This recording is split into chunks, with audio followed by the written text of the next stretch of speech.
தப்பி ஓடிய சிரியா அதிபர். விமான விபத்தில் வழியா மாயமான சிரியா விமானத்தின் கதி என்ன? வீடியோவில் பார்க்கலாம். சிரியாவின் ஹையத் தஹ்ரீர் அல்-ஷாம் கிளர்ச்சி குழு தொடர் தாக்குதலை நடத்தி அந்நாட்டின் தலைநகர் டாஸ்மாகை கைப்பற்றியது. அத்துடன் சிரியாவில் அதிபர் பஷார் அல்லத் குடும்பத்தின் 50 கால ஆட்சியை முடிவுக்கு கொண்டு வந்து விட்டதாகவும் அந்த கிளர்ச்சி குழு அறிவித்துள்ளது. இந்நிலையில் சிரியாவை விட்டு தப்பி ஓடிய அதிபர் பஷார் அல்லத் விமானத்தின் விபத்தில் கொல்லப்பட்டுள்ளதாக நம்பப்படுகிறது.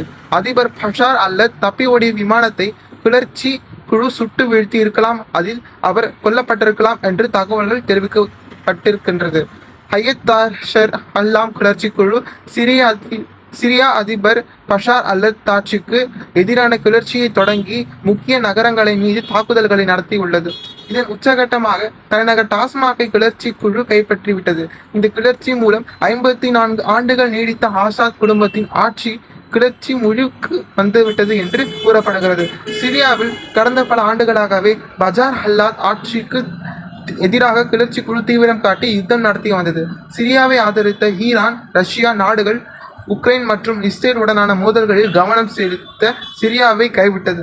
இதனை வாய்ப்பாக பயன்படுத்திய கிளர்ச்சி குழு அடுத்தடுத்து சிரியாவின் முக்கிய நகரங்களை கைப்பற்றி அசாத் ஆட்சியை முடிவுக்கு கொண்டு வந்துவிட்டது.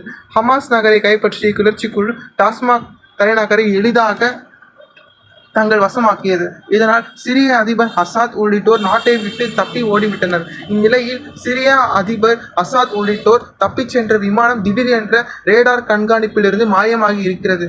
மேலும் அசாத் பயணித்த விமானத்தை கிளர்ச்சி குழு சுட்டு வீழ்த்தி இருக்கலாம், அதில் அசாத் கொல்லப்பட்டிருக்கலாம் என்று தகவல்கள் தெரிவிக்கின்றன. ஆனால் இதுவரை அதிகாரப்பூர்வமாக அசாத் மரணம் குறித்து எந்த அறிவிப்பும் வெளியாகவில்லை. சிரியா ஆட்சி கவிழ்ப்பதால் சர்வதேச அரசியல் களமும் தற்போது பரபரப்பாகி இருக்கிறது.